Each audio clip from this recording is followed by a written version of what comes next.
What's up, y'all? Sparta here. For this video, I just want to do a quick, I guess just a quick update about how I feel about certain things with the One Mark III in terms of video and all that stuff, and overall battery life and all that crap as well. So, the main reason why I want to get video out the way first is because initially, what a lot of people will say when you look at the video of the One Mark III, and then you look at the video of, say, obviously the V60 or something, which is, there's plenty of that on my channel.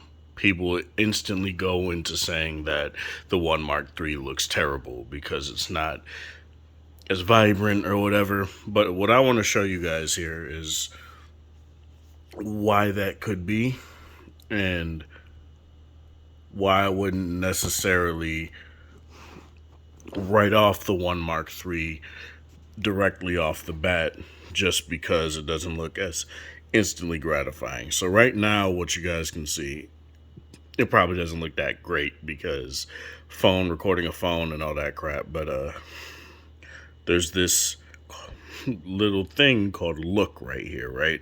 And I have it set to NA, which you really can't see. When you set it to Venice, things look a bit more gray cast. So in that clip where I did the initial impressions of the One Mark III, that's why it looked a little bit more gray cast than it did if I were in the NA filter right here, right? And you have soft, whatever the fuck that says, soft monochrome, soft YE40, blue BU60, BU100, warm YE80, which I guess is just the what the color shits that they set in the camera to make it look a particular way. So yeah, it's to say that the One Mark III has bad video just is kind of not a great take to have, because it's not true.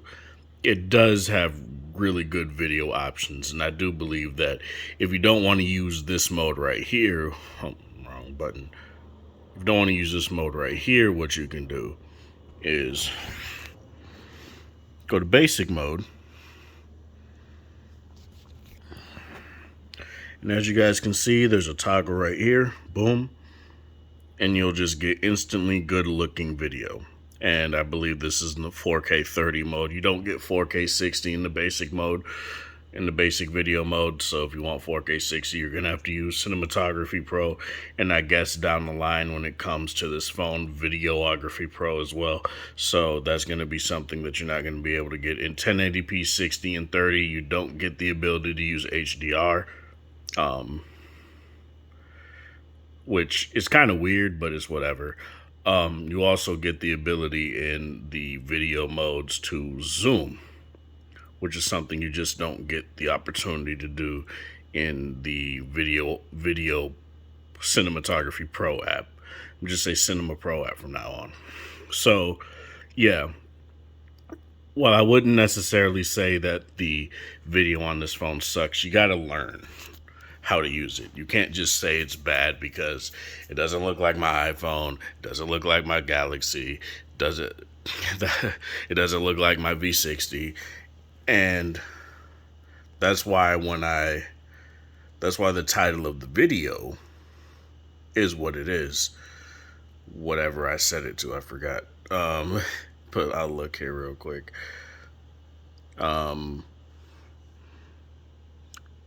Sony Xperia 1 Mark III 4K 60 FPS video. Testing is key. LOL. Right? It's because, like I said, testing is key. You have to test this out.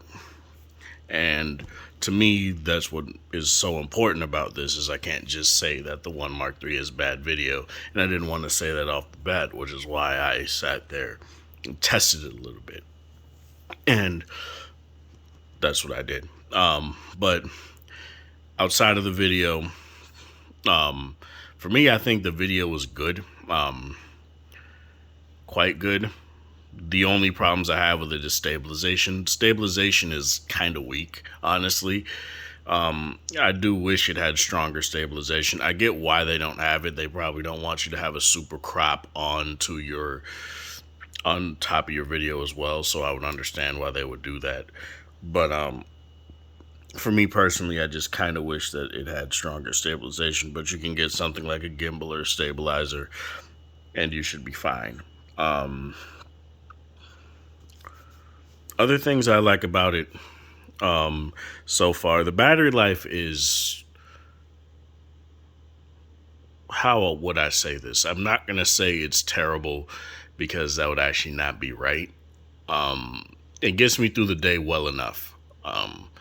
And when I'm just sitting here doing whatever, it gets the job done. And I do feel like turning it down to 60 FPS rather than having it on 120 will definitely help you.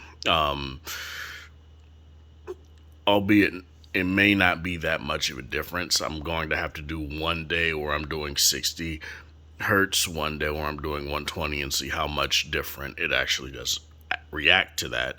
But when I did that on, say, the S20 FE, there was really like an hour difference, and it really didn't matter all that much. But on here, I do want to test that a little bit more. Things I'm not too hot on. I think the headphone jack is, while it's a very nice addition, and while the S21 Ultra doesn't want to focus, while it's a very nice addition, I do feel like the sound that comes out of it is a little bit too flat for me personally. And I know that's more of a, when they say audiophile, that's what they mean, but in terms of that, I do kind of feel like when I plug in headphones like Sennheiser IE300s and they come out flat, but when I connect them to a V60 or a G8, the bass that comes out within my song is there and present. I don't personally like that. But a lot of people will like that. I'm not gonna say the headphone jack is bad. I really do like the fact that it's still here. And I'd rather have it than not, even if the sound profile is flat. I'm going to have to do deeper listening to it to see what it does. But it's just kind of jarring when I connect my XM4s to this. There's bass galore. But when I connect headphones that do have bass, the Sennheiser IE300s have bass, it's just not there. And that just kind of sucks. But again, I'm just going to have to do further testing on that. Yeah. Let's talk display. 4K at 120 hertz is very nice. The only problem that I really do wish they address is I wish it was a dynamic 120 hertz rather than a static 120 hertz. It's probably the one thing that would definitely help battery life over, say, just having a static 120 hertz or just shut off 120 hertz altogether and go to 60 hertz. As well as being able to adjust the resolution, I do believe that you should be able to do that too. I don't think you should do what Samsung does, and by default, when you initially boot up the phone, it's at 1080p and you don't know the difference. It should be at 4K. But what Sony did is that when you initially boot up the phone, it's at 4K 60 hertz. So you're going to have to go into the display settings and set the 120 hertz right there. And what I will give Sony is that it's literally at the top of the list, whereas Samsung you have to scroll down a little bit. So let me show you guys here. So display, and as you guys see at the top here, quality, image quality settings, white balance, high refresh rate, and I have it set off. That's something you can do and have quite a good experience making it work. And to me, that's quite nice. The display on this phone is actually pretty bright as well. I know a lot of people sit here and hark on Sony because, oh, the screen display brightness is not, the screen brightness is not that great. And it's like, they're the only phone they put out, the only phones out here that have 4K displays, right? Not only does this have a 4K display, it's a 4K 120 hertz display, and that's going to affect brightness. And it's kind of weird, right? Because you hear this all the time, but when I'm out and about, when it's a sunny day and I'm using the One Mark III, I have no problem seeing what's on the display. Is it as bright as the S21 Ultra? No. Is it as bright as the V60? No. But I can still see it, no problem. It's like it's either people are blind or people just don't, or people just want every phone to blast their eyes with fucking screen with their screen, and I don't understand that personally at all. So yeah, the screen overall is very good, very fine. The front facing speakers on here are really good. They might be ever so slightly, but I talked about this in the S21 Ultra video, but they might be slightly below the S21 Ultra in terms of overall, loudness. But I do feel like it's still not enough to say that one is better than the other enough to consider one over the other. So the the speakers on this phone are very good. Very nice. The overall quality of how this phone is built is actually very nice too. It's not a substantial feeling phone by any means. It's not like super heavy or anything like that. But it's not, I wouldn't say it's light. It's a very substantial feeling phone. It's not overly heavy like a fucking iPhone, which doesn't make sense why that phone is so heavy. Like, it's not like top heavy like a Samsung phone is. So one part of the phone is the bottom part of the phone is light, but the top is heavy. It's not any of that. It's substantial enough feeling, and it feels like you spent your money on something that feels substantial. And to me, that is quite important if you're spending 13, 14, $100 on a phone. Having an SD card slot, this is also a dual SIM variant as well, so I can put another SIM card in here as well if I don't want to put an SD card, which this is the 512 gigabyte version, so I just might not do that and just put two SIMs in here and see how that fares. But yeah, this phone is wicked fast too. Like, it downloads stuff fast. It holds on to Wi-Fi connections for quite a long time when you're far away from a place. Like, I was getting off a bus, and buses have Wi-Fi here, and I walked to the platform away from where the station is, which isn't that far, but the S21 Ultra didn't keep the signal, whereas this kept the signal, and that was kind of cool to see. It's nice to have an LED notification light again. It is quite nice. Another thing that's quite nice is that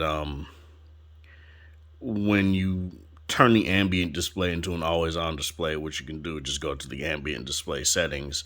When you put this on its face, the ambient display goes to sleep. That's something that just doesn't happen on the S21 Ultra consistently enough for me to recommend using an always-on display. Because when it's in your pockets, for example, the S21 Ultra will just go off. And that doesn't help when the phone has an in-display fingerprint sensor. And while this phone has a side mounted in the power button fingerprint sensor, and it works very nice. You got to be careful with this though, because you might hit, even when you turn it off, you might hit it yet again and unlock it. So I would advise you, the moment you lock the phone, to keep your finger away from the power button. Keep your finger away from the power button. That would be mitigated if they have a double tap to wake to sleep. Sony, please add that. That would be nice. But overall, I do feel like Sony did quite a good job making sure that this phone has a fast fingerprint sensor and all that stuff. So that's pretty nice. The camera on this phone is very good. I do feel like people that say this camera is bad just doesn't know what they're doing with the phone. And I'm not talking about you need to use the manual mode and able to get the most out of this phone. Honestly, a lot of the pictures I've been taking have been in the auto mode. Not in the basic mode, in the auto mode. Not in the purple, but as you guys can see, in the green. And you can literally just point and shoot, pressing the press and hold on the camera shutter button, and you know what happens there? You get very fast autofocusing speeds, very consistent autofocusing speeds. I don't think I've had a single issue with the autofocus on this phone. I detect autofocus on every single lens. It's very nice. Really no issues there whatsoever. And I feel Sony did a good job here. Not the best in terms of night mode. If you want a night mode that'll give you a little bit more light in a scene or anything like that, you're gonna have to go with another phone that has a dedicated night mode. But you're gonna have to learn how to use this phone if you want to get those kind of things out of this phone. For me personally, you're gonna need a tripod for this phone if you want to take those kind of things, take those kind of photos. But honestly, I feel like if you know what you're doing, this is pretty much the phone for you. That's all I really got to say about this, though. I really don't have any sort of issues aside from I wish this wasn't just a Google Assistant button. And if it's just a Google Assistant button, I wish I could at least turn it off. That's one thing that I wish I can do. But this is Sparta. Thank you guys for watching. Thanks for support. Hope you guys have a wonderful Sunday, Halloween, or whatever time of day it is in your area. Have a good one.